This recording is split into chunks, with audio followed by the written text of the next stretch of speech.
大家好，我是孤立，我在新疆。你们看，新疆下雪了。To an unexperienced viewer, these Uyghur influencers would just look very genuine. These women post about the most mundane things like puppies or travel or makeup. But then embedded in this lifestyle content, there are hidden subtle propaganda messages. I believe the main aim of these channels is that of whitewashing the human rights abuses. Further evidence of the harsh detention and indoctrination of a people, not for what they've done, but for who they are. Every single provision in the United Nations Genocide Convention violated by the Chinese government's treatment of Uyghurs and other Muslim minorities. You know, they would win over algorithms because this content is very fresh and it catches people's attention. These people, they slander us for nothing. We believe that Beijing's propaganda machine is refining its techniques. They have basically succeeded in controlling that within China's borders, but now they're attempting to control the narratives outside of their borders as well.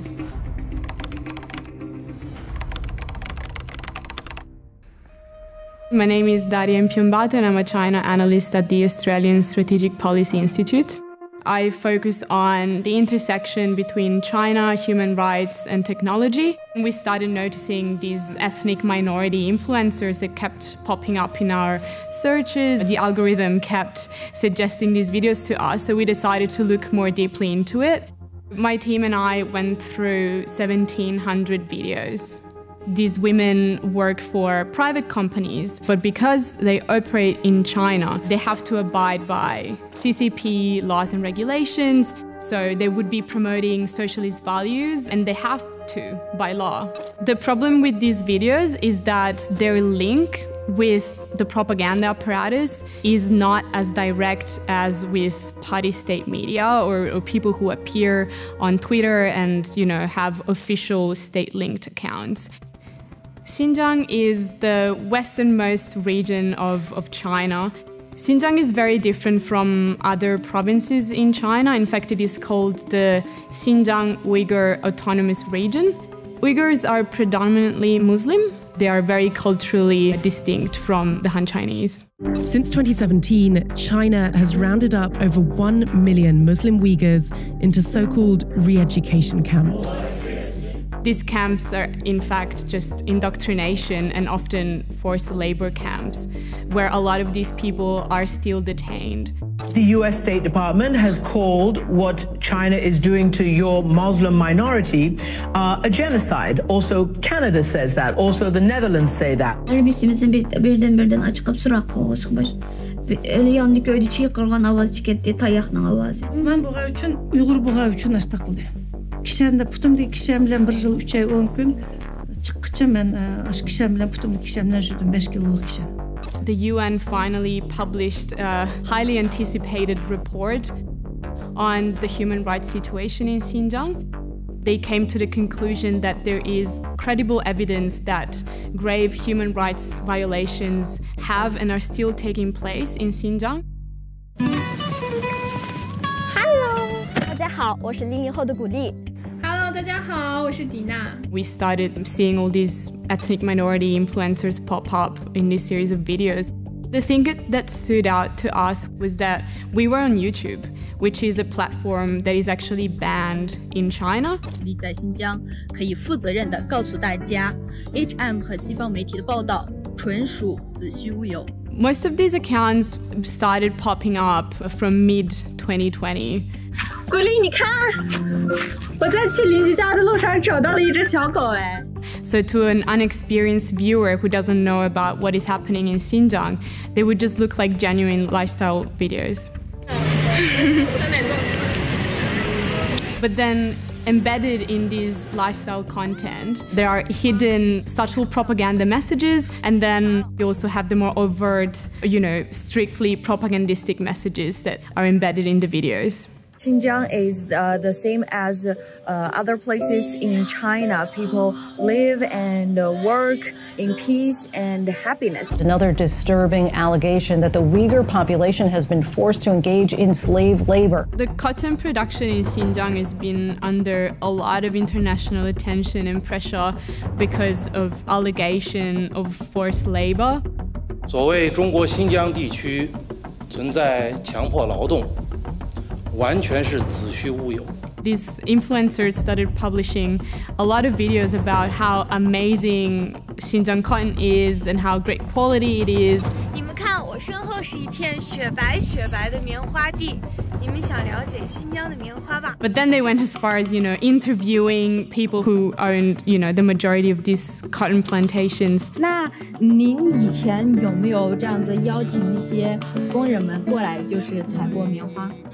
以前有过这样的事儿啊，多久以前？那就是10年了吧？那就10年，最少这10年了。Big Western brands are now facing a very big boycott in China. Why? For taking a stand against the alleged use of forced labor in Xinjiang in the production of cotton. So here, Guli is doing a piece to camera and talking about the H&M controversy. 最近也没怎么关注新闻。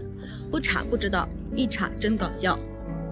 原来是一家叫 H&M 的瑞典服装企业，以强迫劳动等等原因作为借口，开始抵制咱们的新疆棉花。H&M 干的确实是让人匪夷所思。I think the technique behind this propaganda push is to actually flood the information environment with random content so that when you search for Xinjiang or search for Xinjiang cotton or forced labor, this is the content that comes up and not all of the investigations recording the human rights abuses. To the international community, China has a message that its Xinjiang province is a wonderful land. The Chinese Communist Party would like a depiction of Xinjiang as an idyllic land of ethnic harmony. 我为什么会选择回到农村？因为我们这发展也是挺不错的。 Covert propaganda messaging is still linked to state policies, but without necessarily expliciting it. So about how ethnic minorities live in harmony in Xinjiang, or about how developed the region has become. 我们新疆人的生活过得还是非常美满快乐的。在我们新疆看病，就是我哪天我身体不舒服看病的话，是80%都可以报销的。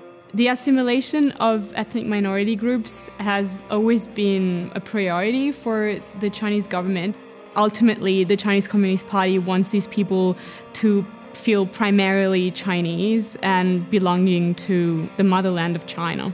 Komünizm sistemasındaki robot insanlarni quraştirish, tilingni, madaniyatingni, hamma narsani ochlarning bosgan qilipiga tushagan holatda kommunizmcha sotsializmda yashashga sizni majburlash. 这些事实真相，炮制、散布大量涉疆谎言谣言，企图抹黑中国的形象。 I think part of the efficacy of this content is that it creates plausible deniability for the Chinese government, sort of showing that there are Uyghurs out there who are willing to stand by the Chinese government and openly say that they are fine and they're not being suppressed or exploited. There is no genocide and no forced labor. But one side has very credible, solid evidence. What is it you want the world to understand about the Uyghur experience? And the other side has set up propaganda videos. Watching these videos, I just feel very uneasy about how these women are being somewhat instrumentalized. I still think, they're being used as a pawn by the Chinese Communist Party to just debunk allegations against its human rights abuses. 再见，拜拜，我们下期再见。